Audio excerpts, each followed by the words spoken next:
No UFC fighters ever died. Many boxers have died. And it looks to be much more violent than boxing. And Dana tells me because they take so many shots to the face. And there's also no other options to preserve yourself, to protect yourself. So if you get hit in a UFC fight, you can try to take the fight to the ground. You get options. Yeah. Also, you don't get allowed to get knocked down and then get back up. When you get knocked down, you're concussed. If a guy's really hurt, they could be finished on the ground and the fight's over. With boxing, you get dropped and the ref's like, all right, you got 8 seconds to be able to be good. Like in UFC, you get dropped, the ref calls it. Like imagine that kid that I dropped and the ref's like, all right, you get 8 seconds. I know that's some serious brain damage.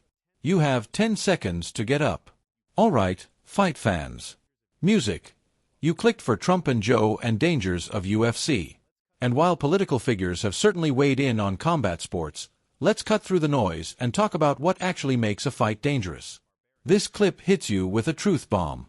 Despite the common perception that UFC is some barbaric free-for-all, the hard data and the rules tell a different story.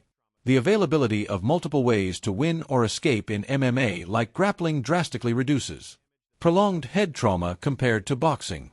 It forces stoppages quicker, fundamentally protecting fighters from the kind of cumulative damage that leads to tragic outcomes we've seen too often in the squared circle. You get up, your head kind of clears. And what's really fascinating here is how the science backs this up in ways that completely... in real bad trouble, and then you can kind of run away and survive until the bell rings. Yeah. They're only 3-minute rounds, and then you start again. So you're getting repeated punishment to the head. Remember when they used to say, like, UFC was, like, more dangerous than boxing? And this segment really highlights the critical difference in fight-stopping rules between the two sports. And I'm talking about rules that literally save lives here in boxing. That 8 seconds to recover often means a concussed fighter is sent back into the fray only to absorb more brain-rattling blows.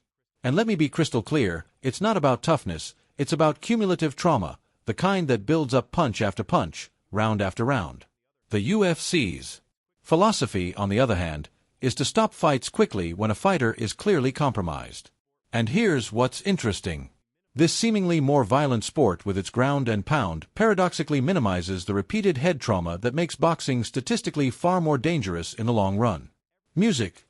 We're talking about a fundamental difference in fighter safety protocol. He got after the first UFC. This is the bloodiest, most brutal spectacle in the history of mankind. It was one of those things you kind of wanted to watch, but, you know, didn't know if you should be. It was basically old marketing by the old owners just to make it sound crazy. If SEG made one key mistake, it was pissing off the wrong American hero. Well, eventually Senator John McCain stepped in. What it was at the beginning was human cockfighting.